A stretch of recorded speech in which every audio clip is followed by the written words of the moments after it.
particular students plus and minus exactly. So far, in my opinion, I worked in many departments.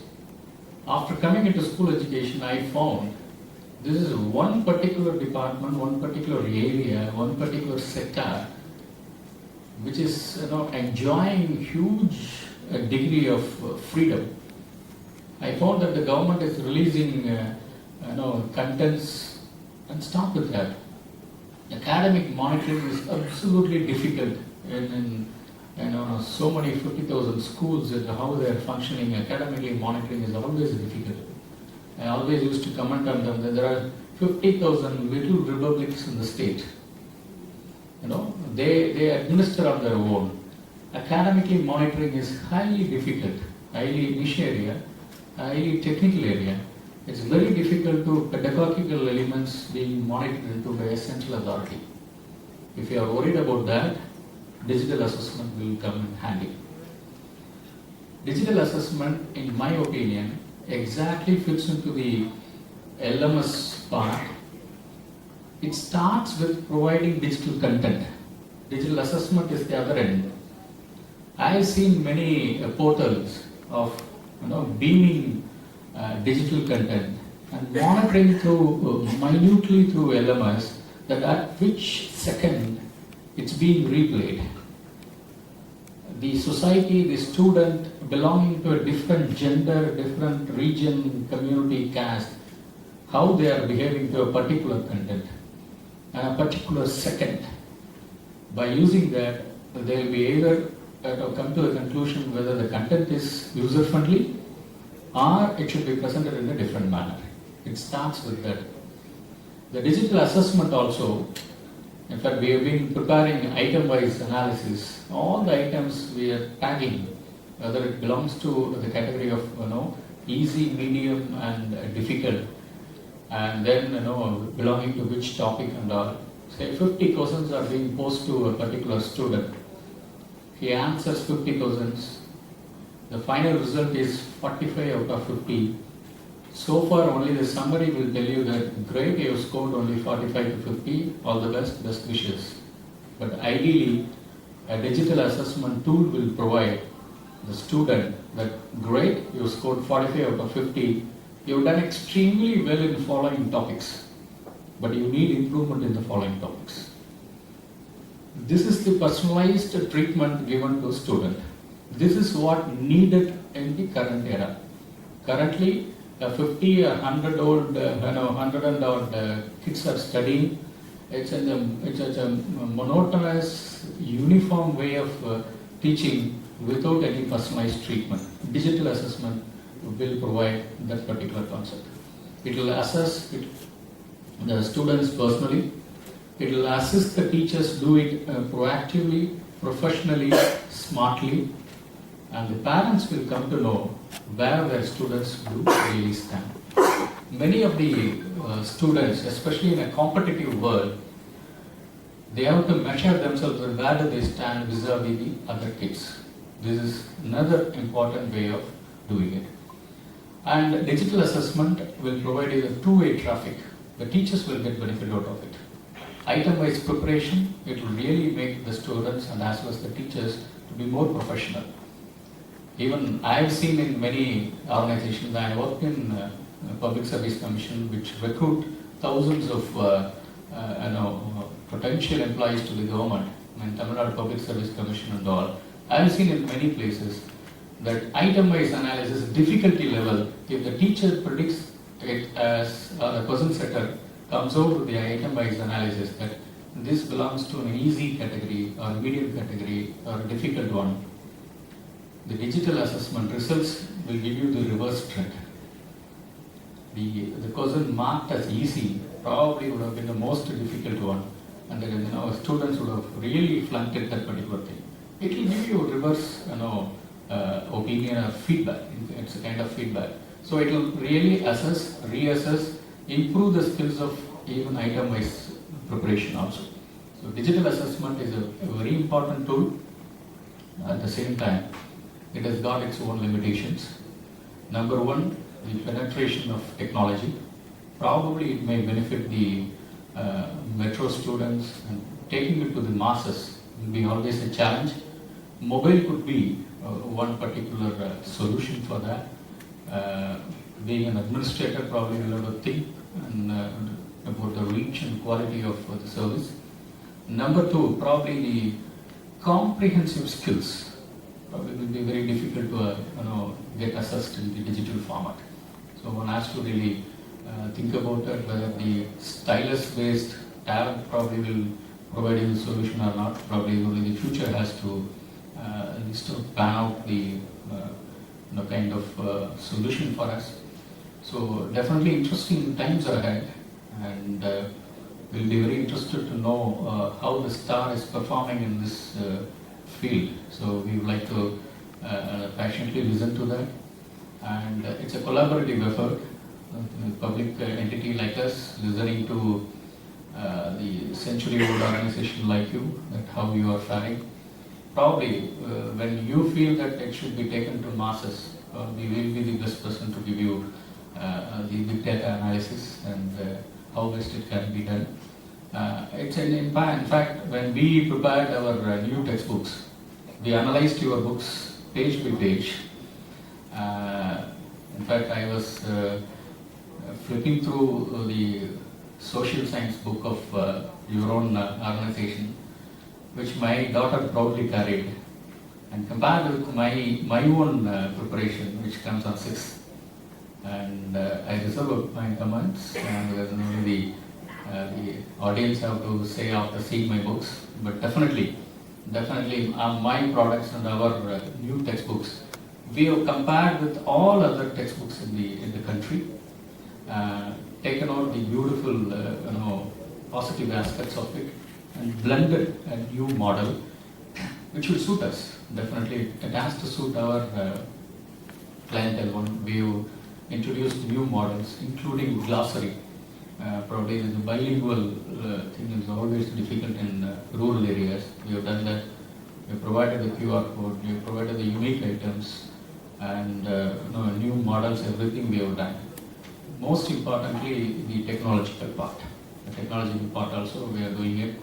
The Government of India has come out with a National Teachers Platform with the name Diksha. Probably Tamil Nadu is one of the pioneer states in adopting that.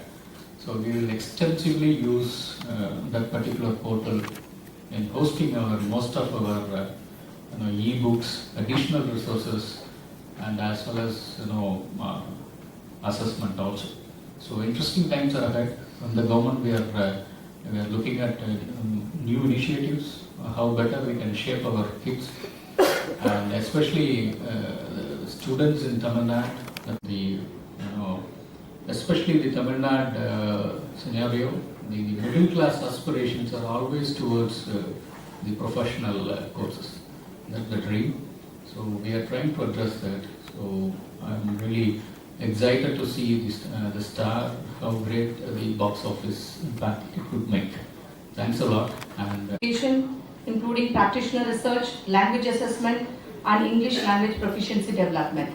Welcome, ma'am. Some of my ideas and thoughts on assessment. Assessment happens to be something very close to my heart, and I've been working in this area for many years. Right from the time I began teaching, which was in the early 70s, to when I retired last year, and even now. Speaking at this event is also very special for me because I was part of a committee, they call it an expert group, which reviewed the competency framework, OUP's competency framework, and we were quite impressed by the way the comprehensive sort of framework was developed. And as an English teacher, I was particularly interested in looking at how it looks at language skill development and assessment. And there I have a few things to say, and I'm going to mention that very briefly. So it'll be a very brief sort of comment and some sort of proposal and examination of what lies ahead for us. I'm going to step aside from STAR.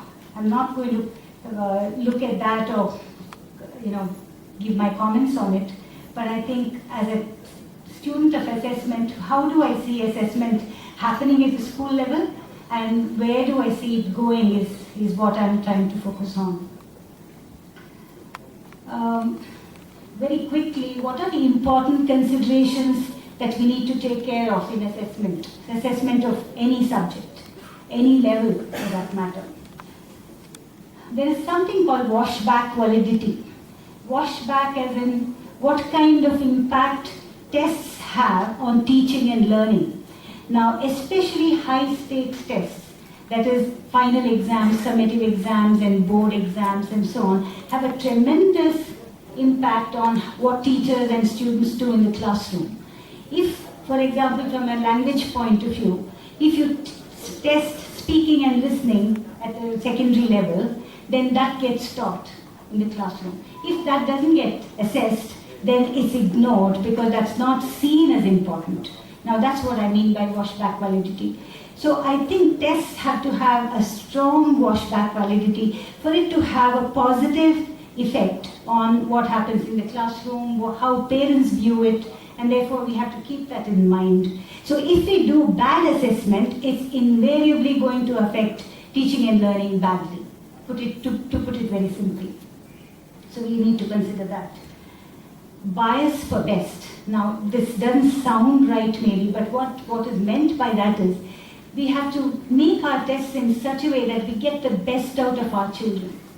It's not to sort of trick them or to sort of fault them, but to find out what it is that they know, and assessments will have to sort of highlight that. Very easily said, but then I think you and I, all of us will agree that usually assessments have this a little teasing kind of an approach where they say, look, I'll catch you, or I'll tell you what you don't know. Somehow assessments have this negative kind of an approach, and I think we need to change that. And read and demonstrate your ability. In the same way, writing. When the student demonstrates his or her writing ability at the time of exam is when you can say he or she is good in writing, not when they reproduce learnt essays or learnt letters, learnt compositions, no. So we need to not treat it as a content subject. Textbooks have done, I'm sorry to say, good textbooks are very important, but good textbooks, however good they are for English or for language for that matter, have a definite limited role to play, but for exams you need to move away from the textbook. That's the only way we can test one's ability in the language. Otherwise they'll again memorize, and from recall they produce answers, they get very high scores, but then it doesn't mean that they know the language. Have you all experienced this at all? Most teachers tell us high scores in English doesn't mean that they know the language. So what are we doing? Why are we doing the assessments which don't tell us their true ability in the language? So we will need to be very aware of that. It's an extremely crucial point. Assess all 4 skills, I've said this already. Use CEFR. Now I just expanded for you. Common European Framework of Reference. Now this gives us a kind of a framework which lists abilities, what students can do at different levels. They have, this European framework, they have identified 6 levels. They could be 12, they could be 18, they could be 20, whatever, but they call it A1, A2, B1, B2, C1, C2. You may know IELTS, IELTS, which many students have to take when they go abroad to study. Now that is at C1, C2 level, for example. I think we also need to have comparable standards so that we can compare students across boards, across situations and so on. So I think, and CIFR, now that is Common Indian Framework of Reference, not European. I think India is a large enough country with lots and lots of experts, very good teachers, very good school heads and school organizations. We need to develop something called CIFR, Common Indian Framework of Reference, which is a multilingual country. And so how do we use 2-3 languages together, alongside each other? And what is the role of English? What is the way in which we speak English and use English? All this will need to be incorporated into this. That's why CIFR is necessary. You won't believe it's just a coincidence. Tomorrow afternoon in Delhi, maybe, it's not just to say you be good in English, you'll get lots of job opportunities, you can go abroad and that's it. I think we are losing our mother tongues, competence in our own mother tongues, especially those who go to English medium schools. I think we should be very aware of that. This is, of course, I'm just trying again saying it as a language teacher, assessor. Use a variety of tools, both formally and informally. It's very important. Test a variety of skills and abilities. Assess through individual as well as group tasks. IITs and IIMs are increasingly saying your students are no good. They're always in a competitive mode. We want team building skills. We want group discussions. We want, and so on and so on. So they separately learn to do work in groups for entrance exams into IIM or IIT. Now this is no good. We need to train our students in being a collaborative learner right from the start. Self and peer evaluation, portfolio assessments, all these are extremely important. And this doesn't come naturally to a teacher, they'll have to be trained in it. There are some questions. A good assessment scheme is not sufficient. Adequate support and training for teachers to carry out credible assessment is critical. Again, now there could be a star as in star.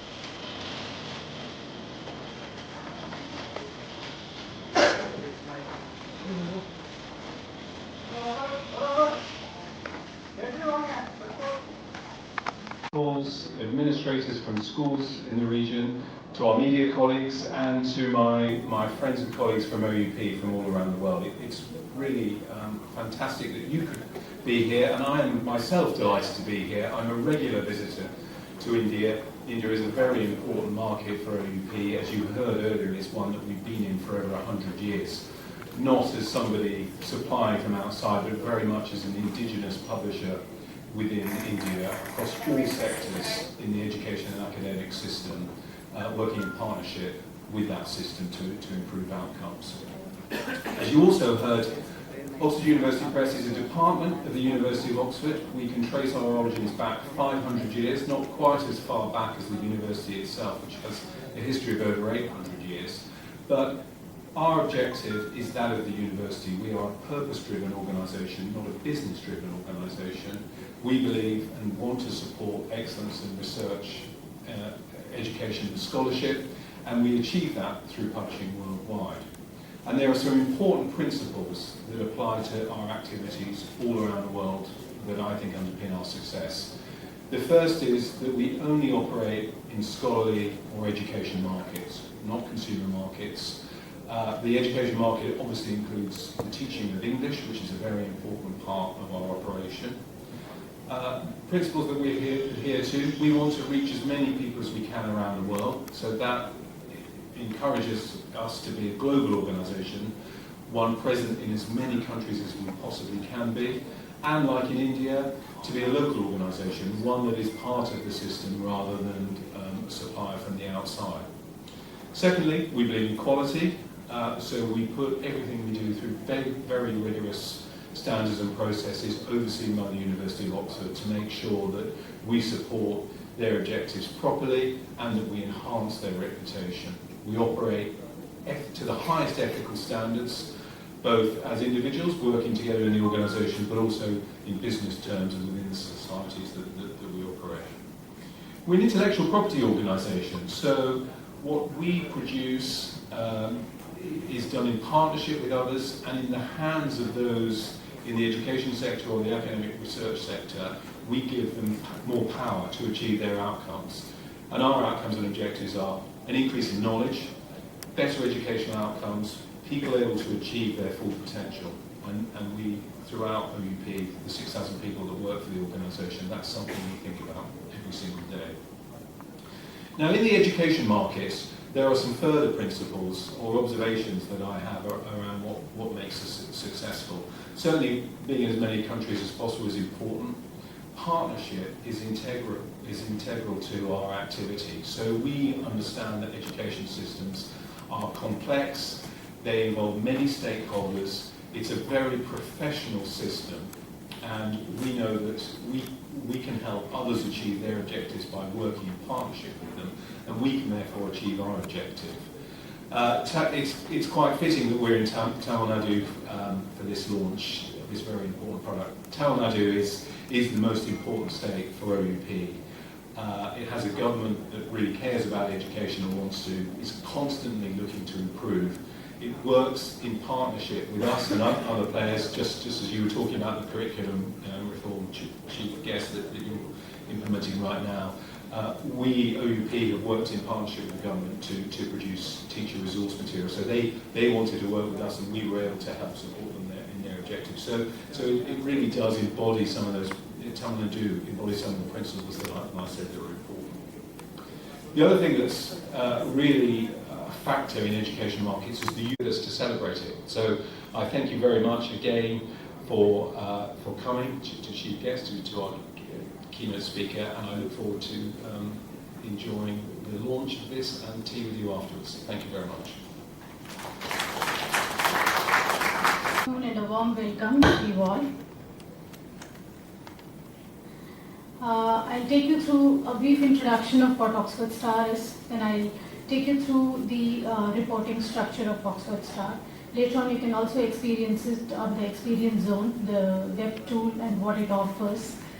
Oxford Star basically is an assessment solution that accelerates student progress and empowers teachers, administrators, and parents.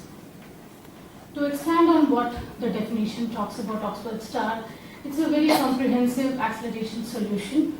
It tests the scholastic aspects, the personality profiling, and the 21st century competencies and skills of the students. It accelerates the student progress by providing individualized remediation, which is competency-based.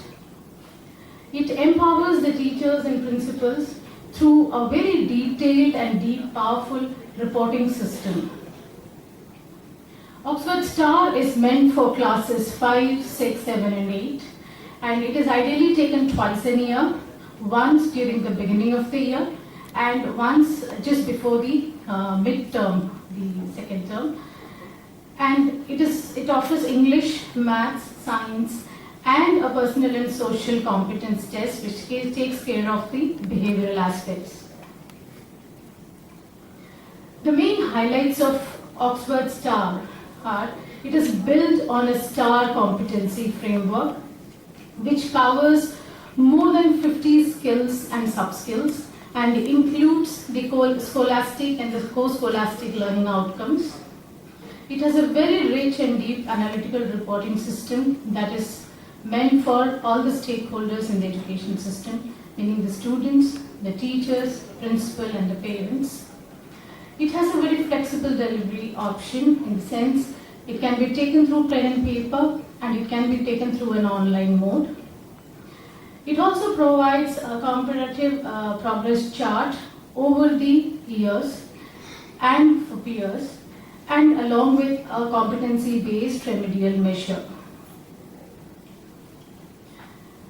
The STAR competency framework basically defines 5 interconnected competencies, which includes core thinking, critical thinking, creative thinking, communication, and personal and social. So since it covers the scholastic and the co-scholastic aspects, it's holistic in nature. It's mapped to the revised Bloom's taxonomy designed by Anderson and Krathwohl. It is aligned to the national curriculum framework and maps to the 21st century skills, which includes critical thinking, creative thinking, communication and collaboration. It is being developed by expert educationists and being validated by an expert committee set up by SMDT Women's University, Mumbai. The reports and remediation is for students, teachers and principal. There is a very detailed report available for all the stakeholders. There are remediations which are competency based available for students, teachers and principals. Students, teachers, parents and the school administrators profile student personality, scholastic ability and 21st century competencies and skills in a graded manner. This solution accelerates students' progress by providing detailed remediation tailored to their specific needs. Oxford Star empowers teachers and school administrators to tune the teaching learning processes with the help of a deep and flexible reporting system. Oxford Star has the following subjects on offer: English, mathematics, science, personal and social competence. It is meant for students of class 5 to 8. The test can be taken either online or through pen and paper mode. Let us see why and how Oxford Star is different. Oxford Star is based on the Oxford Star Competency Framework, holistic in nature and can be applied to all levels of education and varied subjects. Encompasses the domains of learning and development. Mapped to the revised adaptation of cognitive taxonomy redefined by Anderson and Krathwohl in 2000 and 2001. Aligned to NCF 21st Century Skills and Behavioral Competencies. Defines a set of core interconnected competencies in a structured form. Each competency is further described by a set of skills and sub-skills that indicate the natural thinking progression of individuals. Includes over 50 competencies and skills, extensively researched and validated. This framework is constructed by a galaxy of stars, doctorates, educationalists, experienced practitioners and reviewed and validated by expert committee set up by the SMDT Women's University. Competencies and sub-competencies defined in the framework and topics, learning outcomes, difficulty levels and learning levels. Rigorously benchmarked, the items are calibrated through item response theory. Rich analytical and visual reports for students, parents, teachers and principals. After completion of the test, students will receive a comprehensive report which will give them a detailed breakup of how they have performed in the test. The report will not only mention the overall scores by subjects, competencies and difficulty level, but will also individually mention the subject scores, competency scores and level-based scores. The detailed visual report will help to understand what, where and which areas the child needs improvement.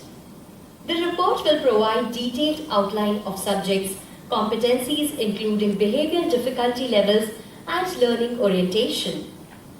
The report will be available in both print and web formats with national benchmarks, interclass and intra-class comparisons. Oxford Star also comes with an online reporting tool. It can be used to generate reports of the test.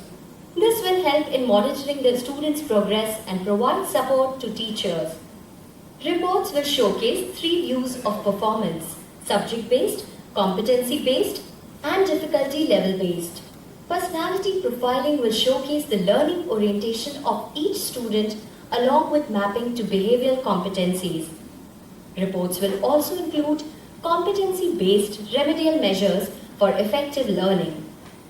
STAR Index is a weighted average of subjects, competencies and difficulty level scores. A badge in any of the subject depicts that a child has scored more than the national average in these areas. Help your child to become a star. For further details, contact us. Thank you. To the Indian market. It might be strange to thank my colleagues in front of such an esteemed audience, but actually, as the Managing Director of Asia Education, I think the development of formative assessment, a competence and skill we've begun to develop here in India first, is incredibly important. We're pursuing those developments in India first, but there is a plan to extend that experience across education systems across Asia. So I'm very proud of what I've seen presented so far today. Of course, it will only truly make a difference in classrooms within your schools, so I thank you all also for joining us this afternoon. I think formative assessment has become much more important during my publishing career. As publishing output increases around the world, all of your students face added complexity around navigating the materials available to them. This tool is intended to help with that navigation, identifying which areas to pay more or less attention to in order to help them to make progress. Shiva described this as a publishing extension at one point in his talk.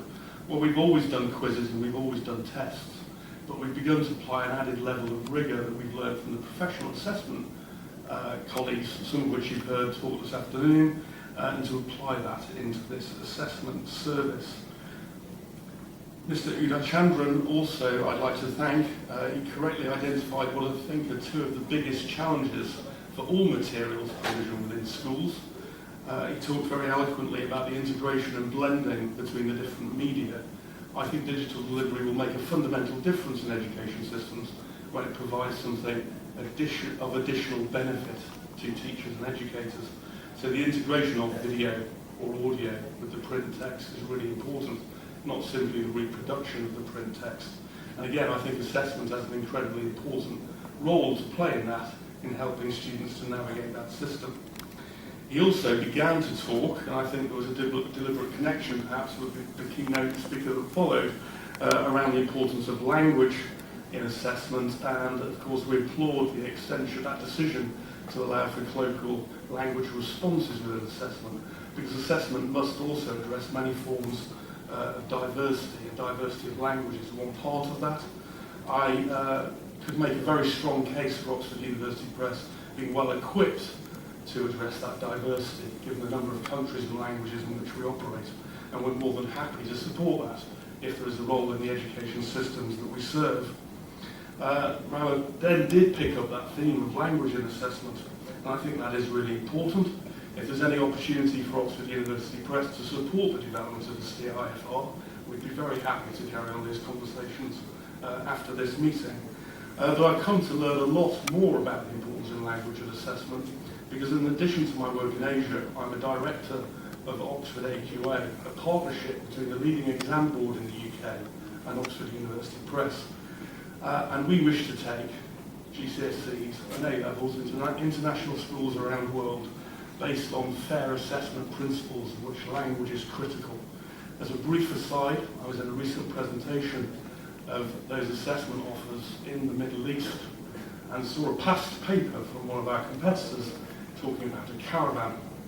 This was a mathematical challenge. A caravan in the United Kingdom is a white vehicle towed behind a car. A caravan in the Middle East is really something very different. That is not fair assessment. The language can easily become a distraction to the outcome that you're really testing for.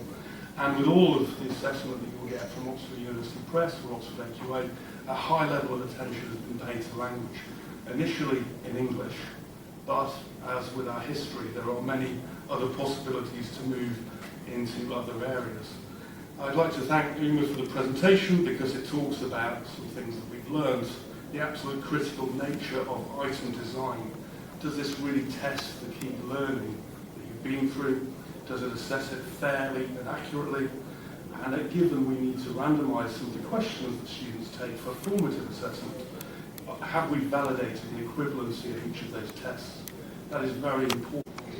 All the academicians and representatives from the esteemed schools of Chennai, members of the press who have graced this occasion, and all my colleagues from UP all across the globe. So that's it. Thank you so much for being there. Join us for some high tea. And there are experience zones where we have the online digital system. And sir was talking about the digital assessment system live for demo. So some of you who would want to go around and have a look at it. Thank you so much. Solution for India called Oxford STAR. STAR stands for Standardized Test for Assessment and Review. and we are administering this for students of grade 5, 6, 7, 8.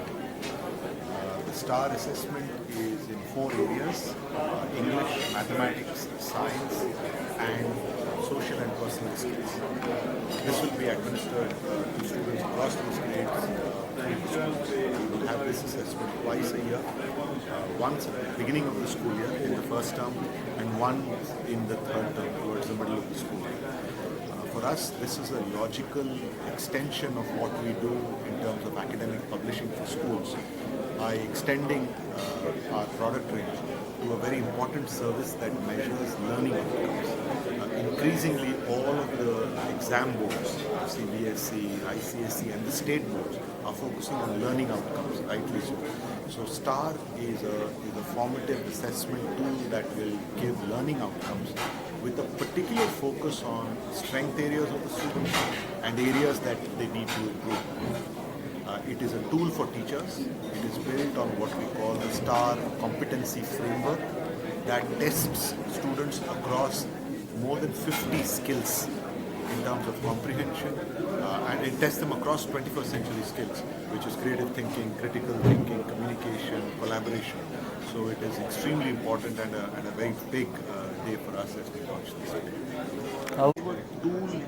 Give a report. It's got comprehensive reports that allow a student and a teacher to thoroughly understand areas where the student is stronger and areas where the student needs improvement. So it is a tool for the teacher then to tailor learning and delivery to the needs of the individual student. Because as we know, every student is unique. Some student may have strength in a particular area and the opportunity to improve in some other area. So this is a tool for the teacher to understand each student and then to tailor a remediation that we will also do to improve learning outcomes.